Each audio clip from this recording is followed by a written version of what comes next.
Résoudre un problème à plusieurs étapes en écrivant une seule ligne de calcul, c'est ce que nous allons apprendre à faire dans cette vidéo que vous retrouverez sur le site monclasseurdemaths.fr. Et comme d'habitude, si cette vidéo vous est utile, pensez à lui donner un like, à laisser un petit commentaire et à vous abonner à la chaîne.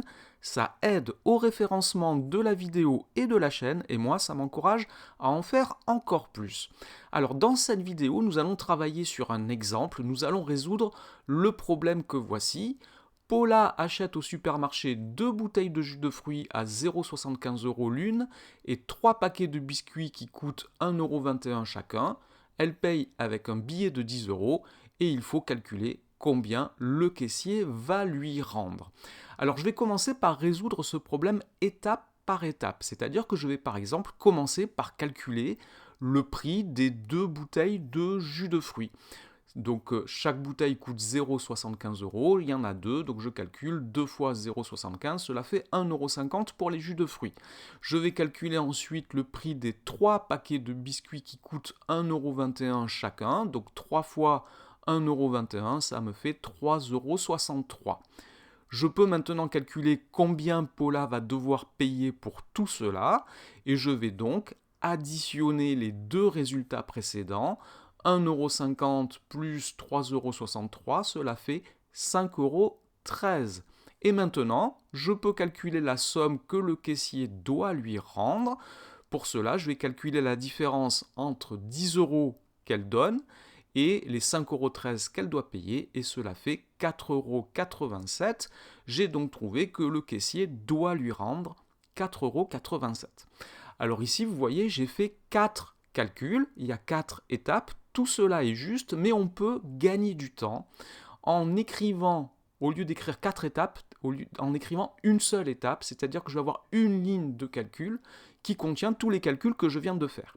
Alors je vais garder tous ces calculs et on va essayer d'écrire cette ligne de calcul. Je rajoute une consigne au problème qui est de commencer par traduire le problème par une unique expression. Alors pour faire ce travail, il est important de connaître les priorités opératoires et de savoir utiliser les parenthèses dans des calculs. On va en avoir besoin et on va voir ça tout de suite. Alors le premier calcul que j'ai fait, c'est 2 fois 0,75 €. Donc ce calcul, je vais le réécrire et je vais le garder comme point de départ. Ensuite, j'ai calculé 3 fois 1,21 €, calcul qui n'a pas de lien avec le précédent. Je vais l'écrire à côté. Ensuite, j'ai additionné les deux résultats. 1,50 €, c'était le résultat de 2 fois 0,75 € et 3,63 €, c'était le résultat de 3 fois 1,21 €. Donc je vais additionner les deux produits que j'ai calculés ici. Donc j'obtiens pour le moment comme expression 2 fois 0,75 € plus 3 fois 1,21 €. Et je n'ai pas besoin ici de mettre de parenthèses puisque les multiplications sont prioritaires et je dois donc d'abord calculer les deux produits et ensuite je vais additionner ces deux produits entre eux. Le calcul suivant, c'est 10 € moins le résultat précédent. Donc je vais calculer 10 € moins tout cela, et je dois bien rajouter ici des parenthèses.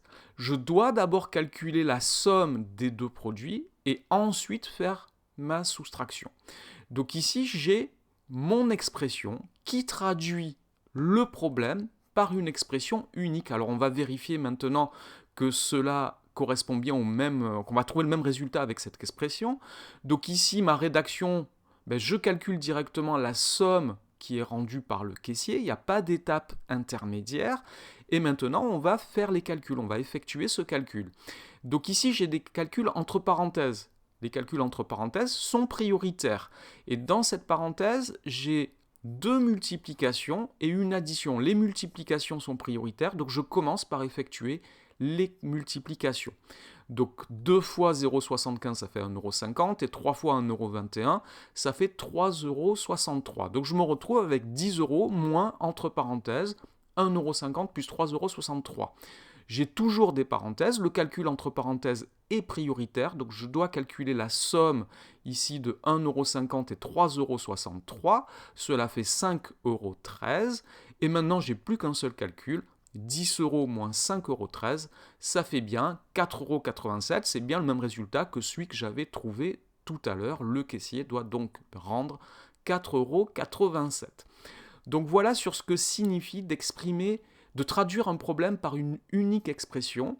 On écrit un seul calcul en ligne en respectant les priorités opératoires avec ou sans les parenthèses. Voilà, cette vidéo est maintenant terminée. Merci de l'avoir regardée. Au revoir.